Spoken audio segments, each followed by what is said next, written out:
So, all month we've been talking about the tools of transformation, right? In this game called life. And when we understand the tools and we know how they operate, and, like if you know how a hammer works or a screwdriver works, you have to know which direction you're going to use that screwdriver. It's not just screwdriver, you have to know. Are you going to take it lefty-loosey or righty-tighty? All that good stuff, right? But there are tools. And this ancient wisdom, the spiritual principles of this game called life, and when we understand them, that's great. When we apply them, that's awesome. So we got to know them and apply them. And we need to apply them consistently. At least that's what I found for my life. I have these moments. I don't know about you, but I do have these moments where I fall off. Luckily, I have someone in my life and everybody around me that says, you just fell off. Will you use your tools? And remember your spiritual principles, because I forget. I'm human, and I'm divine. So today, I want to talk about what I believe is one of the key tools. The more that I've used it, the more it's helped me in my life. And it's this thing called faith. And not just faith, but unwavering faith. Unwavering faith.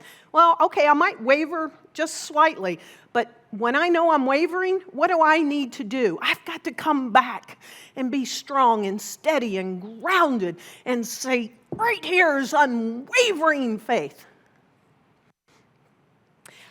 So I want to tell you that Dr. Petra has unwavering faith. I've witnessed it over these past 5 years, and I've heard stories about prior to me arriving in Dallas. And I want to share a journey. I want you to go on a journey with Petra, me, us today on this journey called Unwavering Faith. Some of you know that she didn't start as a minister in Dallas, Texas. She actually started in Seattle in the Northwest. Who's been to the Northwest? Oh, yeah, someone just came back from there. And it's beautiful, isn't it? Oh, trees, mountains, water. Trees, mountains, water. Trees, mountain, water. Everywhere you look. And after she started a community, when she first became a minister some years ago, we just celebrated 35 years of Petra being a minister.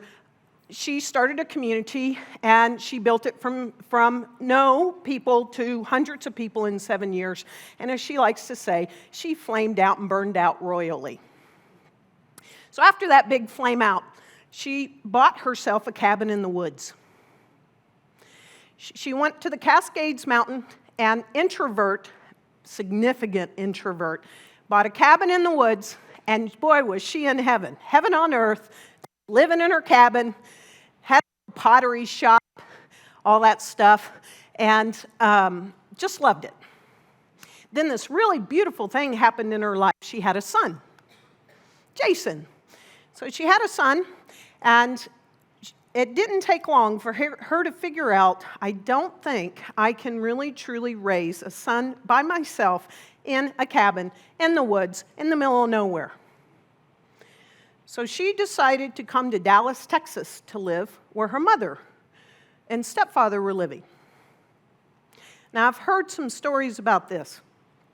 When she decided to sell that cabin in the woods, she had this juxtaposition of probably one of her greatest joys in her life called her son and her deepest sorrows, selling her cabin in the woods. We're just going to put a pin in that for now, okay? So we want to look at what is this thing called unwavering faith. Because I believe that in that moment, she somehow had some faith within her that said, I will have that again one day. So Florence Shin, what she says about this and how we start this thing called faith, this topic of faith, this tool called faith, she says, one of the greatest messages given to human race, I'd like to do gender neutral, given to human race through the scriptures is that God is our supply. Let's just stop right there. Who's your supply? God. Yeah, or whatever you choose to name it. God, Spirit, the universal presence, the thing itself. Who is your supply? God. Yeah, right? This job is not my supply. God is my supply. So God is our supply, and that not only is God our supply, but each of us can release through our spoken word. We can release through our spoken word all that belongs to each of us by divine right. He or she must, however, have perfect faith in this spoken word. So that's the second place I'm going to stop. So to know that God is our supply and to have faith that this spoken word actually works. When I speak the word, it works. And I have faith that it works. Okay? Isaiah said, quote, "My word shall not return unto me void, but shall accomplish that whereunto it is sent." Now, if you're reading along or reading a book, she has biblical language, she has Christian language, that's our roots, and we are beyond that. We take that and go beyond that. So just know you're going to hear some of this today. So just keep bringing it in. And so this word shall not return unto me void, but shall accomplish that whereunto it is sent. Wherever it's sent. Is it really sent anywhere? If Spirit God is omnipresent, it's everywhere present. Where is it sent? Nowhere, because there's nowhere to go, because it's always present. We shall know that words and thoughts are a tremendous vibratory force, ever molding our body and affairs. Words and thoughts are molding our life. Words and thoughts.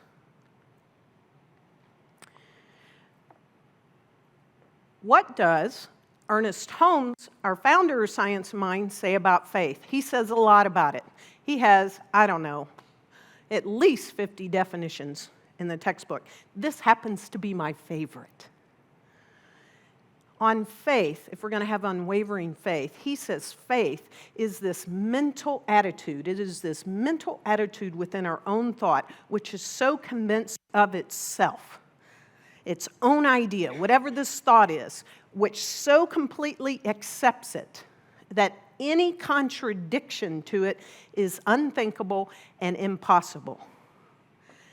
This is where unwavering faith for me starts. So whatever it is that I want for either my own individual life, for a collective life, for the whole of humanity's life, it works all the same. There are times where I do waver. I must bring myself back as quickly as I can, where anything unlike what I want is unacceptable and unthinkable, okay? Cabin in the woods. Cabin in the woods. And whenever anything moves us off of whatever it is, we have to so convince ourselves that it is so here, right here, that anything unlike it is unthinkable and it's unacceptable. Peace in humanity. That we're all brothers and sisters, whatever it is. So we have to hold that vision of what it is that we want and have faith. So 3 years ago, approximately, Petra and I started talking about the possibility of having a vacation home, and the number one request was A cabin in the woods. Y'all are catching on. A cabin in the woods. And it was like, okay, well, what would that look like? Okay, so we started talking about it 3 years ago. 3 years ago. Well, can we afford it? Don't know. Where do you want it? I don't know. But we kept talking about it, and it was like, well, we really want at least one of these three things. Mountains, water, woods. Mountain, water, woods. And sometimes we'd go, well, why can't we just have all three, mountain, water, woods? And we started talking about this 3 years ago. And we started to hold the vision that this was a reality. Anytime it was like, well, how are we going to afford that? Nope, this doesn't matter, don't need to know how. Cabin in the woods, a place where we can retreat to, either collectively or individually, doesn't matter. Friends and families can go to, all that good stuff, right? Vacation home. Let me just say, we're not moving. Let's just get that out of the way. Okay, so it's this starting to hold the vision. I love this. So when you begin to have faith and start to hold the vision for something, you got to watch out. You got to watch out for tricksters and speed bumps and all this stuff. And she tells us that if one asks for success and yet prepares for failure, he or she will get the situation that he or she had prepared for. She gives an example in the book which is really good, that this man came to her and said, hey, I want to wipe out this specific debt. And so she spoke the word, and she said, okay, specific debt is no more, it's wiped out. And then, right after he walked out of her office, he started planning for what to say to the person that he had debt owed to, what excuse he was going to give for not paying the debt. She said, boy, he just neutralized and wiped out my words.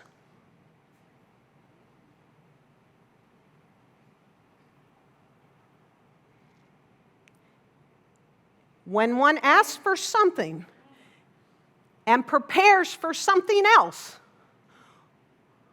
one will get the situation that is prepared for. Wow. So do you know you're part of our online community?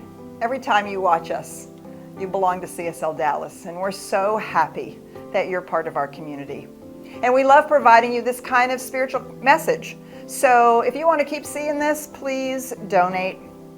You can donate at csldallas.org/give, or you can text 972-954-4404.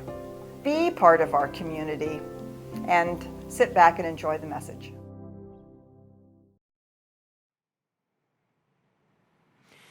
She talks about another thing in here. She says, one must prepare for the thing she asks for when there absolutely isn't even the slightest sign of it in its sight.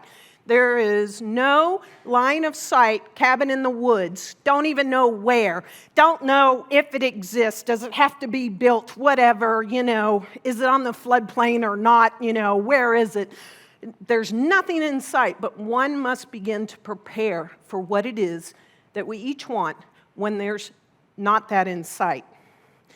Beautiful, another example she gives is there's this woman that wants to have an apartment in New York City. And at the time, there were no apartments available in New York City. So guess what? This woman and all of her friends would tell her, why are you're going to have to put your stuff in storage. There are no apartments available. Don't even go there. Don't plan for it. And she said, oh, yes, I'm going to get an apartment in New York City. But everyone around her was saying no. Then she decided she got this hit. Well, I'm going to go buy some blankets for my bed because New York City's cold. I'm going to get an apartment in New York City. I'm going to go buy blankets. And Florence calls this the trickster. Anybody got a trickster inside of you that then goes, why are you going to go out and spend good money to buy a blanket for an apartment that you don't have in New York City when there aren't any apartments available? Anybody know that trickster? Anybody live with one inside of them? Anybody live with one beside them? Anybody got a mother like that? No. Okay. You get it? And so there's this trickster. So she talked to her trickster and she said, well, I am preparing for that which is already here, my New York City apartment. I'm going to buy the blanket. What she prepared for set her up. She got the New York City apartment.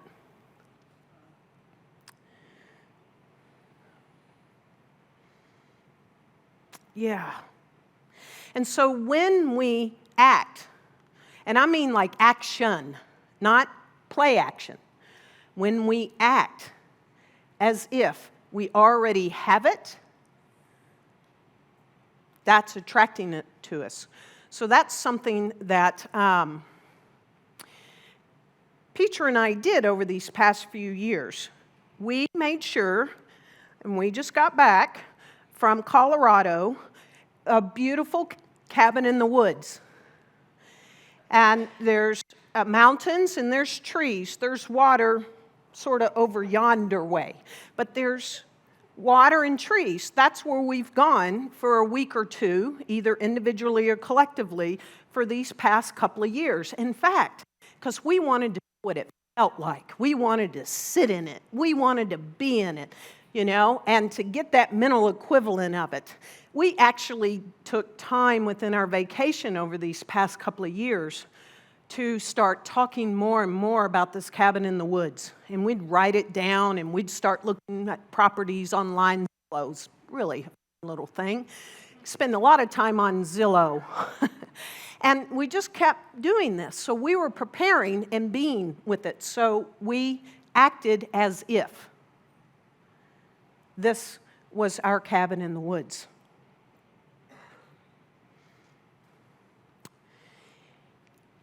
Ernest Holmes tells us about faith that faith looks to the invisible, and instead of seeing it void, it fastens its gaze upon this solid reality. So we look to the invisible or what it is we want, but it's not void. It's actually solid. It's a solid reality. And anything that we can do and actions that we can take, most of them not taking much time, not costing much money, not doing a lot other than taking action so that this is a reality. In our own mind's eye, in our feelings, in our convictions, all of that. That is important to do. And so we kept doing that.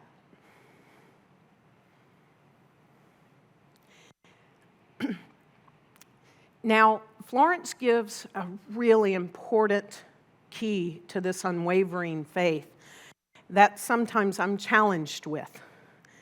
And again, I believe we need people around us to call us out when we get challenged on it. Let's see if this rings a bell in you. Talk about what you want and not what you don't want. Oh, it's very interesting. When I ask people when they come and talk to me and I go, or in class or something like that, well, what do you want? Well, let me tell you, I don't want this and this and this and this and this and this and this. We're pretty clear on what we don't want. Yes? But what do we talk about and what do we think about? We're to talk about and think about what we want. So anytime the don't want comes up, talk about and think about what is it you want.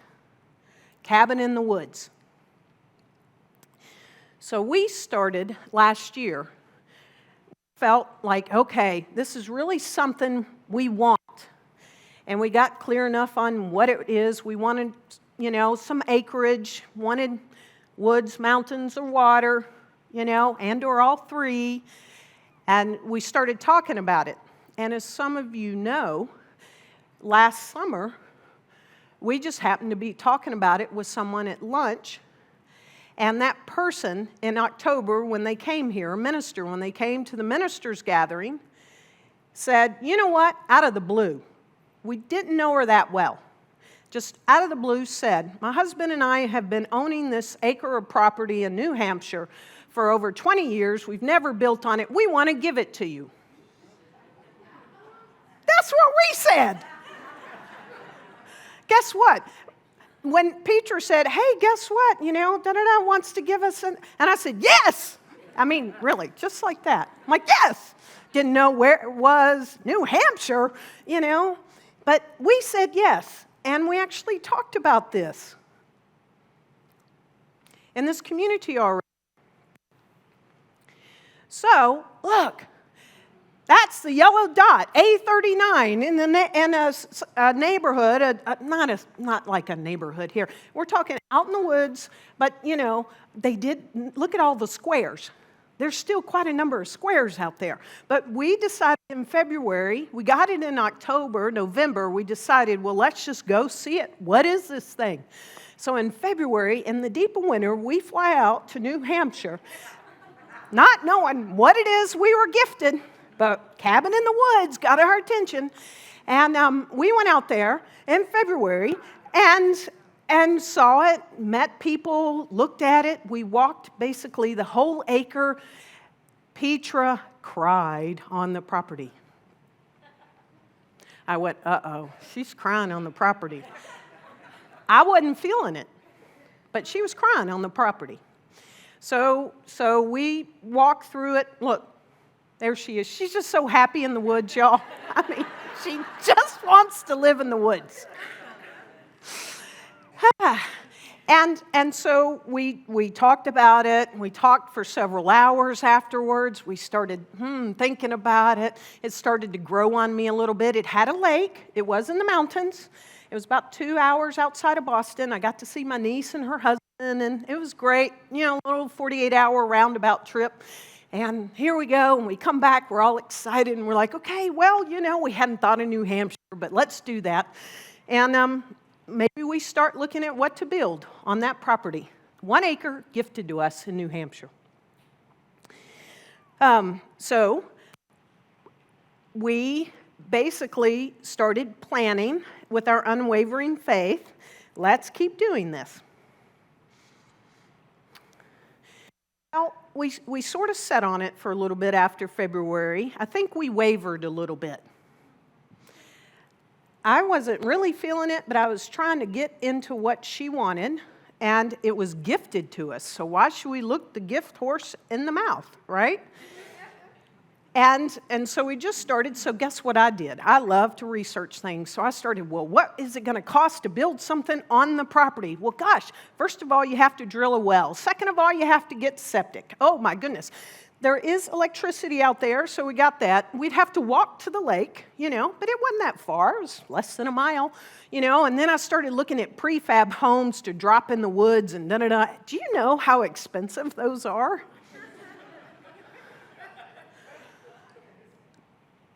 I couldn't find one at 1,000 square feet for under $150,000. I mean, it's just like, I thought, well, it's better on the environment because, they're making it in their factory and there are all kinds of places in the Northeast that does this. And I was looking and I was like, wow, 180. Oh, goodness. Okay, well, prosperity consciousness, keep the faith, all this. We were working it. Come on, do it. It was like, here we were, we kept talking about it. Meanwhile, I have to confess, I was looking on Zillow still, like all over. Northwest, Northeast, Oh, how about Michigan, the Great Lakes? I mean, Michigan's a cool place. You're going to need water at some point, right? I'm just saying. And so I'm like, Great Lakes. And I remember this day, while we were still talking about this property, finally, she looked at the topography of Michigan. Beautiful. I mean, I was falling in love with Michigan. Who knew? And she said, Karen, it's flat. There are no mountains. I went, oh. It was inexpensive. There was a big lake or two out there. I could go from there to Canada on the water. All this good. But it's flat. And I went, oh. I will not forget the day where I looked at her finally and said, you know what? We're not going to look in Michigan anymore. She cried. She did. Because I was not asking her to give up on a good portion of her dream, that she had faith, mountains, cabin in the woods. And I just stopped. I deleted every property I've been looking at in Michigan. It's off the table now. and she saw that I met her there. And I went, oh my gosh, this is so important to her. All right, so we kept talking. And so finally about this property, well, let me just say this. Here's something that Ernest Holmes says that is so important, and when I read it for the first time in the textbook, it stopped me in my tracks. He says that we are not to have faith in God, but to have faith of God. Oh my gosh. I was like, up until that moment, I'd had so much faith in God. When I wonder what the faith of God is. Everything changed for me. An unwavering faith. God, I believe, whatever it is, this thing, that all that there is, has like some faith, you think? And so since then, I've been holding the faith of God.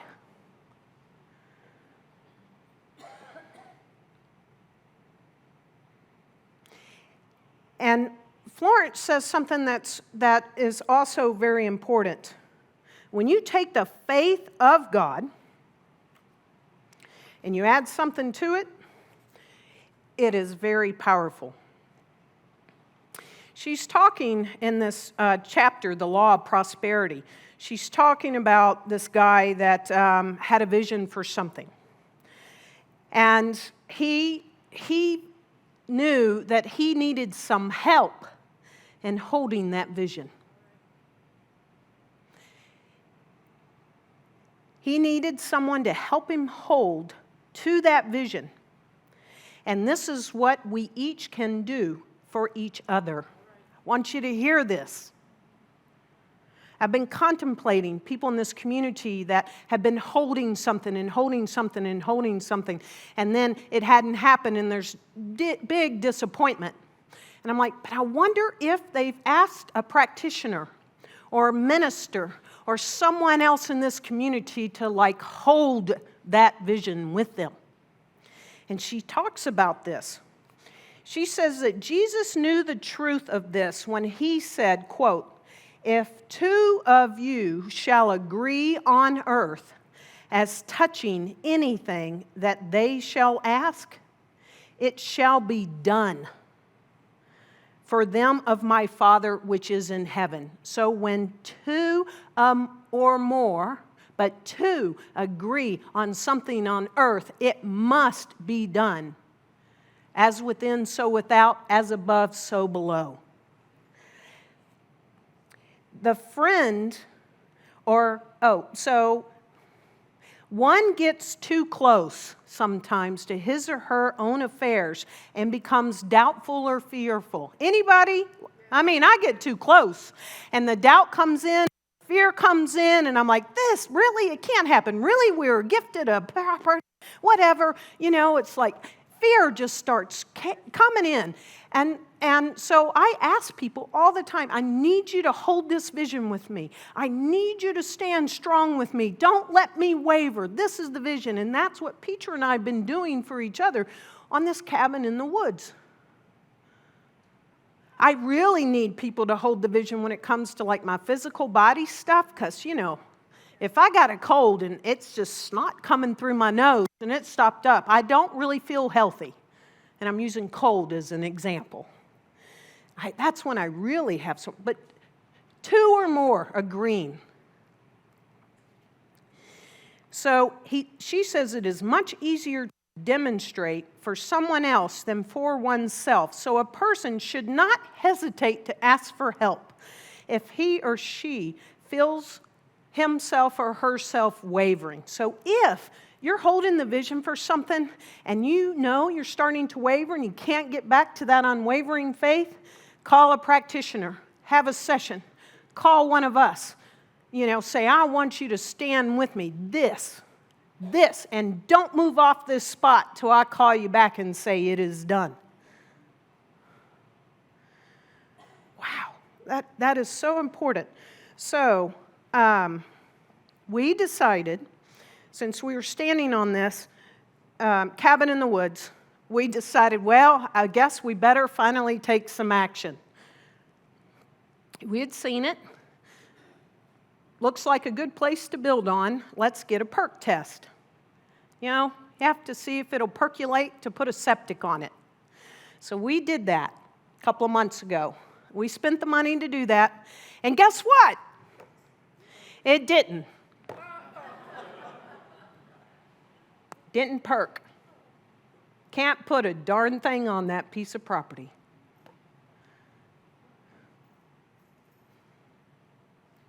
Now, I want you to know, I didn't cry when I heard that. But, I mean, I was all in. I don't know that either one of us honestly were all in, but it was interesting that we both didn't go down the tanker of disappointment. And it was like, okay, now we know. We did not move off of that vision of cabin in the woods.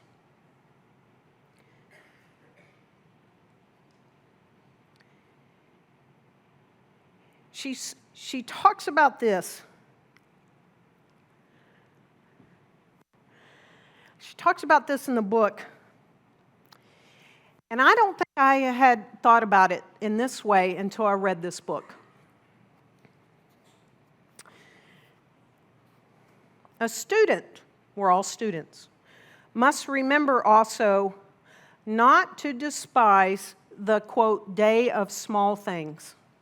So that was our day of small things we've come to understand. Invariably, before demonstration comes, there are signs of the land. I have never thought of this before. Before Columbus reached America, he saw birds and twigs which showed him land was near. There were signs before the land came. So it is with a demonstration, but often the student mistakes it for the demonstration itself and is disappointed. We could have stopped right there. Didn't perk, don't need I guess we're not getting our cabin in the woods. But it was a sign of the land.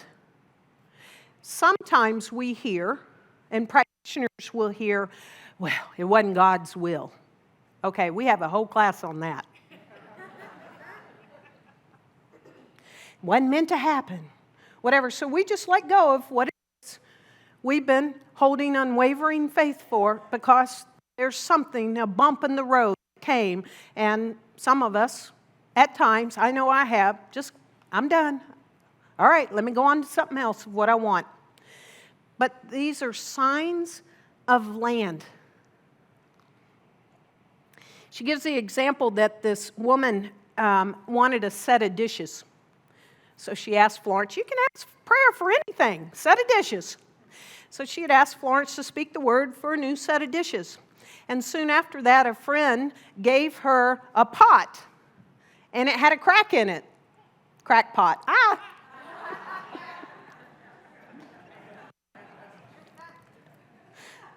I cracked myself up in the moment.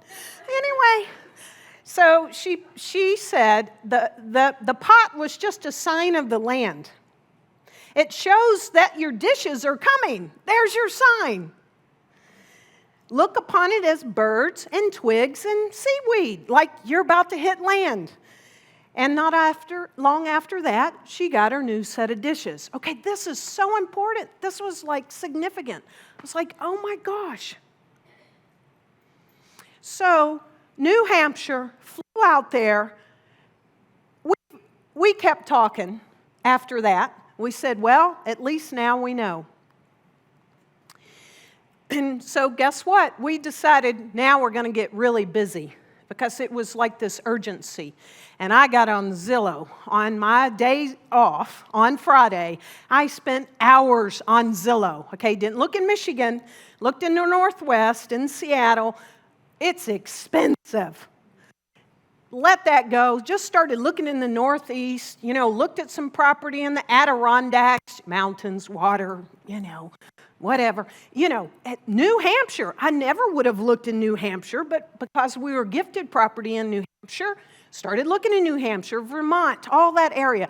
Got it, Zillow, all these properties. Here, look at these. And if there was anything that came up in these properties and neither one of us went, we'd go, and we just moved them out of the way. We came down to four properties. And all the Northeast, 4. That was under the price we were wanting, that had at least 2 acres, because we let the 1 acre go because we didn't want just 1 acre. We wanted a few acres. So it was like 2 acres or more. Boom, boom, boom. You get it? We're like, got to be under this price, this. And we came down to 4. And 2 were close together. So it's like, we have to go. And these 2 had just come on the market. I'm like, we have to go. And it was like, who's going? We can't both go. We can't both leave. Just leave. It was like, gotta go. Petra tried. She was like, I can't go. I'm like, okay. I said, I'll go. I'll go up and back in 48 hours. Just go as fast as I can. Look at these 2 properties. See what happens.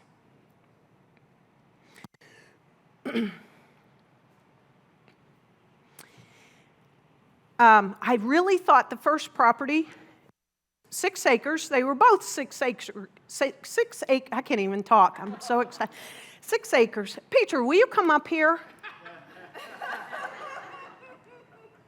They were both 6 acres. Come on up here, Petra. They're both 6 acres, flew in. You know how expensive that flight was going to be on American, so I just used points. I didn't let anything get in the way. It was like, go. I am unwavering faith. We're going to go look at these. So what if we look at 2 properties and they don't pan out? Doesn't matter. Went. Flew into Albany. Not we, you went. I went. Just me. I was the boots on the ground. She had faith in me. Get that. Oh, my God. Her cabin in the woods, faith in me.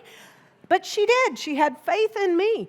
And I went and saw the first property, thought, this is it. Oh, my gosh, 6 acres. They had beavers and streams and water and mountains.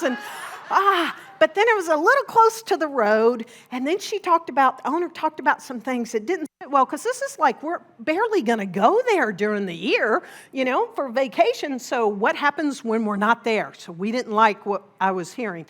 But it was so beautiful. And I called her and I'm like, it's gorgeous, but dink, dink, and dink. And I was like, so we got this second property. And she said, but if you like that one so much, why do you even want to go? Because it was 2.5 hours away. And I said, you know what? I'm already going. It too is 6 acres in the woods, in the mountains, and a lake. And I went, okay, let's go. So I went. Okay, so I went and met the man, and he drove me out to 6 acres in the woods outside of Keene, New Hampshire. Outside of Keene, New Hampshire. And it's a mile road with just a few houses. And this place was at the very, very, very end of the road. I kid you not. I got out of the car, the rental car, or his car, and it was so silent and so quiet.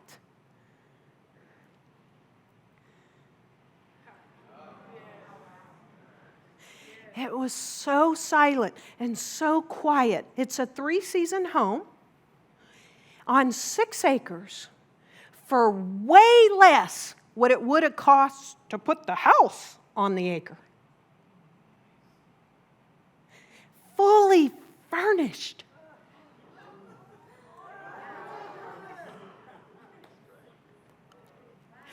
Three-bedroom, 2.5 bath. I cried. Wasn't just me. I cried. It has 2 sunrooms. This one is where she's going to write from and can see the lake in that room. I mean, really. And then we went down to the lake. I took video. I was crying. I was trying to have poker face with the real estate agent. And I was like, Petra. And then I paused and went, oh my God, this is so good. Now, they had an offer, and it had just come in the day before I arrived. But he said, come anyway. I said, I'm coming. Don't you reply to that offer till I get there. I'm flying from Dallas, Texas, for this cabin in the woods, this unwavering faith. And let's see. And that morning, I was only there for less than 48 hours, and I don't know how it came out of my mouth. I kid you not. The real estate agent, the woman that's selling it, it's her boyfriend, and he disclosed that like I'm her boyfriend. But I said, hey, could I spend the night? It would save me a bill. I don't know how that came out of my mouth. I had not put an offer on the house yet. He said, I don't know, ask her. And I spent the night there. And all I could hear were the raindrops hitting the leaves. And the next morning, I woke up intentionally before dawn because he said that I'd seen a beaver, which the other property, I really wanted that beaver. And I woke up, and there were two. There's a pair. And I took a picture of the beaver swimming at daybreak. So we put an offer on that house.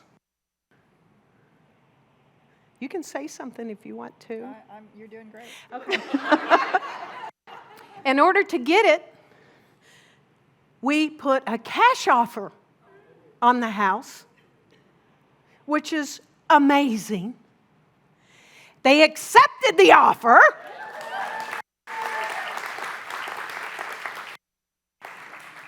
Unwavering faith, there's been a couple of bumps along the road. We've had to have unwavering faith.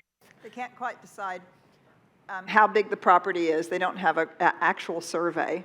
So it's been interesting. But we know it's 6.1 acres, right where I walked around, woods, water, mountains, for way less, furnished for what we would have been doing for the next year, right?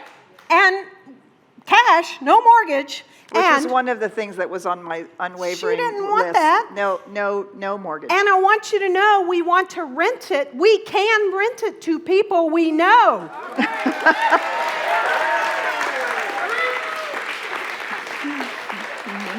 Can't put it on Airbnb. You can't. But people we know. We know a lot of people. You too can go have a cabin in the woods and expensive. Really. I mean, really. And so, unwavering faith. So I do want to say one thing about your story. Okay. So when we started 3 years ago, we actually wrote a list of 8 states that we would consider in the Northwest and in the Northeast. And you may have forgotten that New Hampshire was on that list. I did.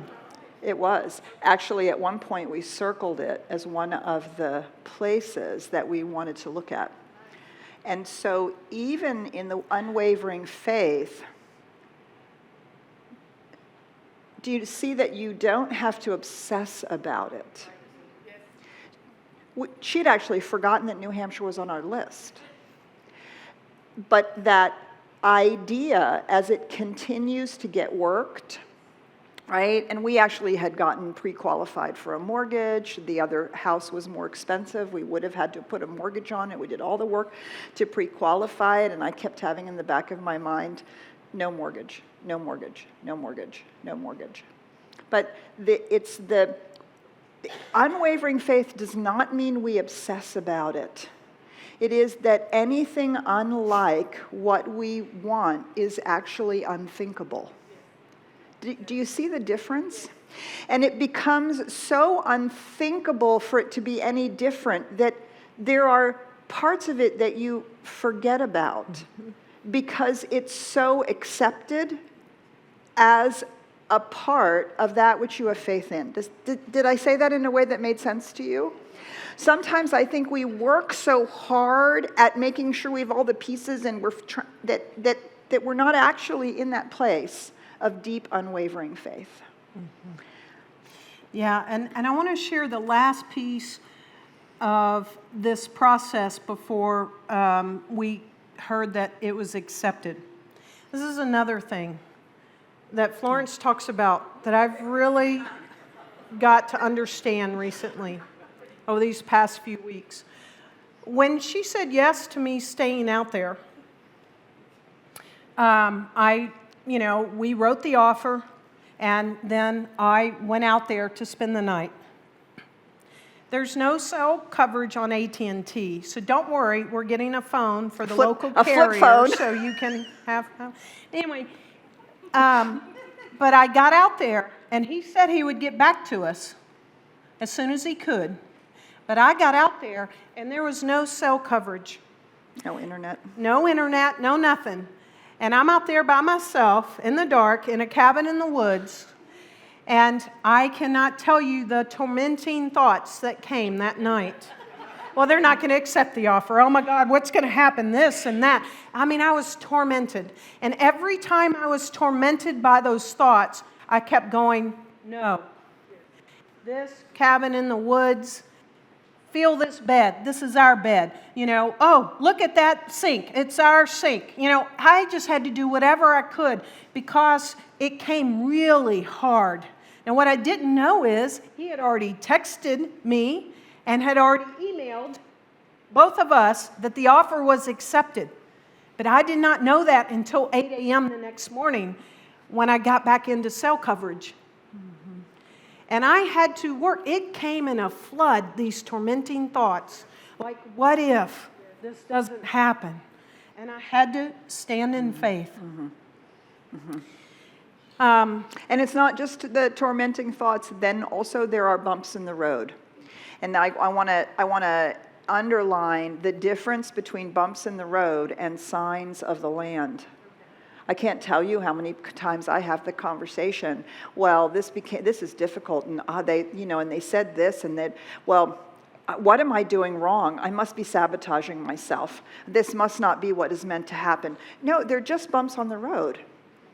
They're just bumps on the road. That's different than signs of the land where things are beginning to show up. They're not exactly what we thought they were. They're not exactly what we wanted, but we get to say, okay, I'm getting closer. I'm getting closer. I'm getting closer. Do you see how that is a different sign than bumps on the road? Some of the bumps on the road might actually be boulders, but they are not signs that which you have faith about, unwavering faith, they are not signs that something outside of you thinks you shouldn't have it.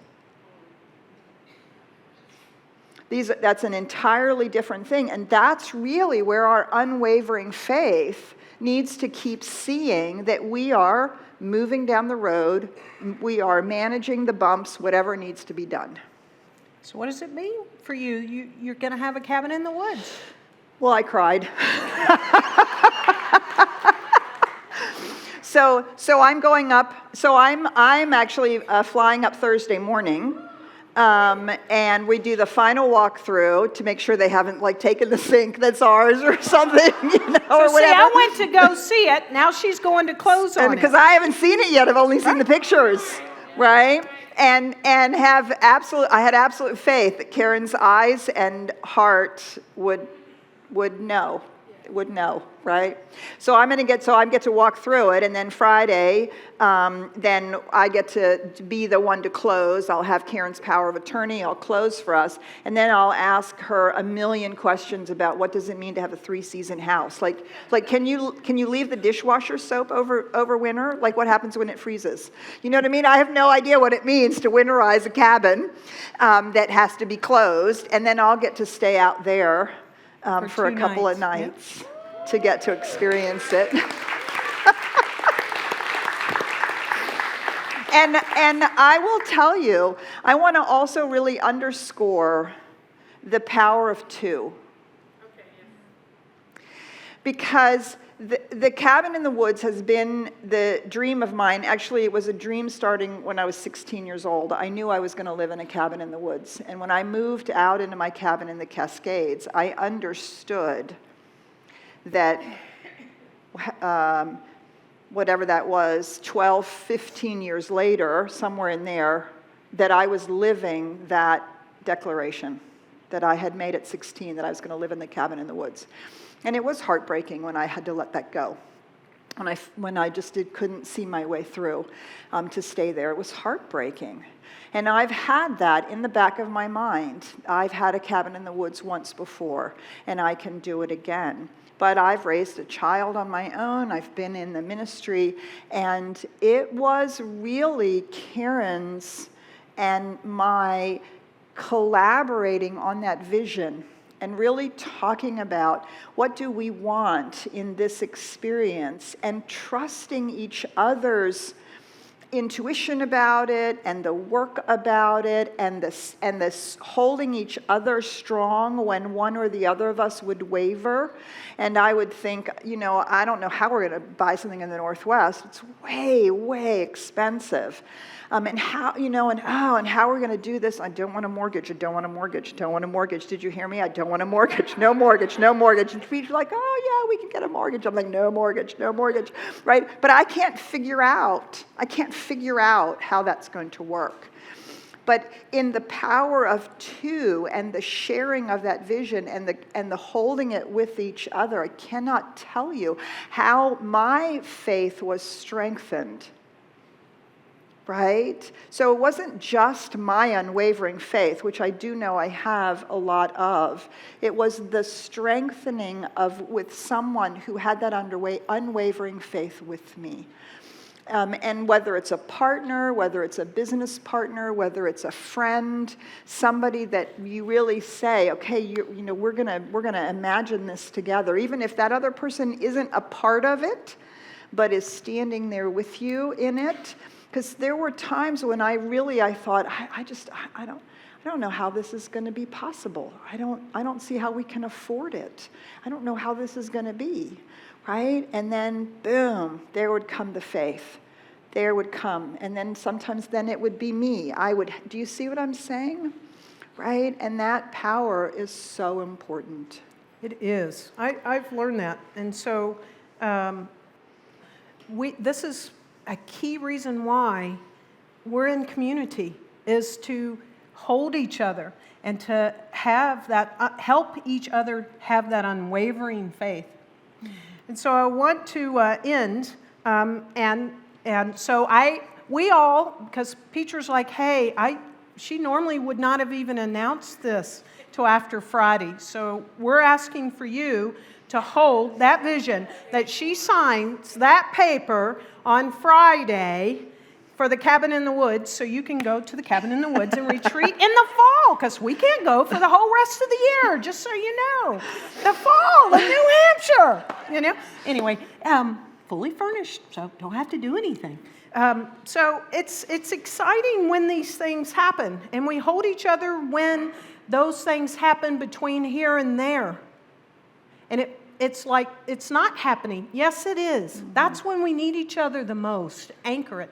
Mm-hmm. And I want to thank Dennis Eady. At our team lead meeting yesterday, he mentioned something out of one of my favorite and his favorite books, this thing called You by Ernest Holmes. And I listened and I took note of it. And I want to end on this. This is for all of us. Know that life cannot withhold itself from you. It is always ready to manifest itself through you in its entire fullness. You are a self-choosing mind and a divinity which permeates everything. Need not be disturbed by the passage of time, the movement around you, nor the variations of experience through which you go. There is something within you that remains unmovable, that always speaks directly to you, saying, "Be still and know that I am God." And so it is. So it is.